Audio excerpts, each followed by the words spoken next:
क्यों अलग है केदारनाथ का शिवलिंग? पांडव से जुड़ा है रहस्य।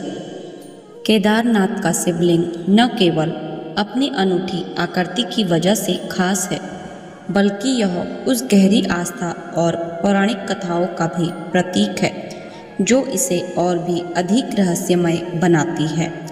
केदारनाथ का शिवलिंग अपने अनोखे आकार के कारण अलग है, जो एक त्रिकोण आकार में है और बैल या भैंस की पेट जैसा दिखता है।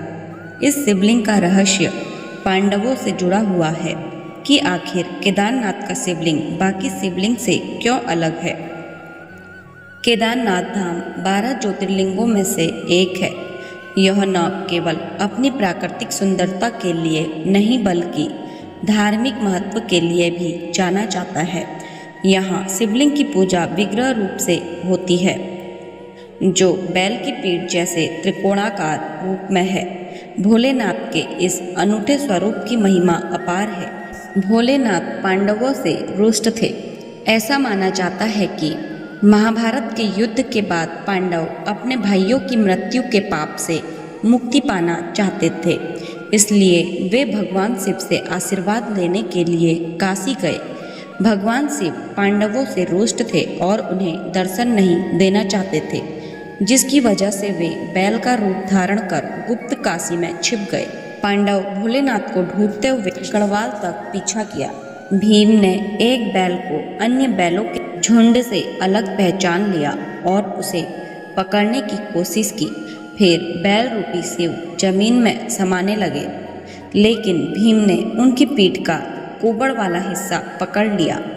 त्रिकोणाकार शिवलिंग। ऐसा कहा जाता है कि केदारनाथ में पूजे जाने वाला त्रिकोणाकार शिवलिंग उसी बैल की पीठ का प्रतीक है। कहते हैं कि भगवान शिव का मुख नेपाल में पशुपतिनाथ के रूप में प्रकट हुआ।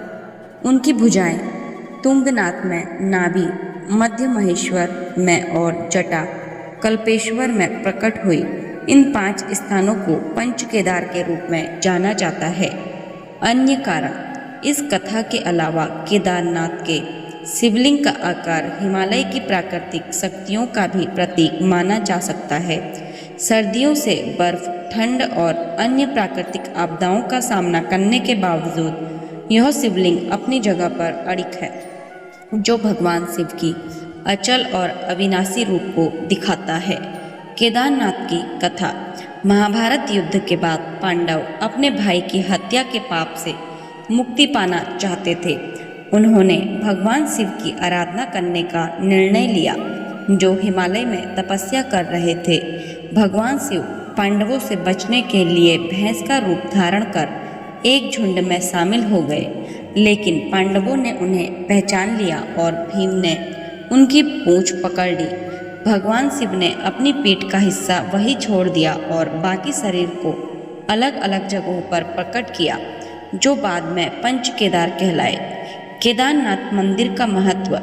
केदारनाथ मंदिर भगवान शिव के 12 ज्योतिर्लिंगों में से एक है और उत्तराखंड के 4 धामों में से एक है। इस मंदिर का निर्माण पांडव वंश के जन्मेजय ने करवाया था, लेकिन कुछ मान्यताएं हैं कि आदि गुरु शंकराचार्य ने इसकी स्थापना की थी। मंदिर में स्थित स्वयंभू शिवलिंग बहुत प्राचीन और पवित्र माना जाता है। पंच केदार की कहानी। केदारनाथ के अलावा पंच केदार में शामिल है। नंबर 1 तुंगनाथ, भगवान शिव के हाथों की पूजा। नंबर 2 रुद्रनाथ, भगवान शिव के मुख की पूजा। नंबर 3 मध्य महेश्वर, भगवान शिव के मध्य भाग की पूजा। नंबर 4 कल्पेश्वर, भगवान शिव की जटाओं की पूजा। इन सभी स्थलों की पूजा करने से भगवान शिव की पूर्ण कृपा प्राप्त होती है। तो दोस्तों, आपको यह वीडियो कैसी लगी कमेंट करके ज़रूर बताएं। यदि आपको यह वीडियो पसंद आई हो तो कमेंट बॉक्स में हर हर महादेव जरूर लिखें। ऐसे ही व्रत त्योहार व अन्य धार्मिक जानकारी के लिए जुड़े रहिए डिवाइन लव से। डिवाइन लव चैनल को लाइक, शेयर, सब्सक्राइब करना ना भूलें। धन्यवाद।